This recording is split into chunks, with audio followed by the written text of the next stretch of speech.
സൂസൈഡിലോട്ട് പോയി കഴിഞ്ഞാൽ male suicide ratio is more than female.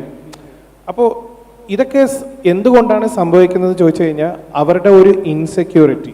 ആ ഇൻസെക്യൂരിറ്റി എങ്ങനെയാണ് ഫോം ആവുന്നത്, ആൻഡ് ആ ഇൻസെക്യൂരിറ്റിയിലൂടെ അവർ കടന്നു പോകുന്ന കാര്യങ്ങൾ, it might be A mental illness, depression പോലെയോ അല്ല വേറെ എന്തെങ്കിലും ആങ്സൈറ്റി, സ്ട്രെസ്, ഇതൊക്കെ ബിൽഡപ്പ് ആവുന്നതോ, അല്ലെങ്കിൽ ഇത് ഒരു എക്സ്പെരിമെൻറ്റേഷൻ ആയിട്ട് ട്രൈ ചെയ്ത് അത് ഒരു സക്സസ്ഫുൾ സൂസൈഡായിട്ട് മാറുന്ന ഒരു സിറ്റുവേഷൻ പോലും ആവാം. ഇത് ക്ലിനിക്കൽ പ്രാക്ടീസസിൽ നമ്മൾ ഫാമിലീൻ്റെ അടുത്തും ക്ലയൻറ്റിൻ്റെ അടുത്തും സംസാരിക്കുമ്പോൾ നമുക്ക് കിട്ടുന്ന ഇൻഫർമേഷൻസ് ആണ്. അപ്പോൾ സൂസൈഡിൻ്റെ മെയിൻ പ്രിവെൻഷൻ എന്താണെന്ന് വെച്ച് കഴിഞ്ഞാൽ, ഡോണ്ട് ലീവ് ദം അലോൺ. അവരെ തനിച്ച് വിടാൻ പാടില്ല. And adolescence is facing loneliness.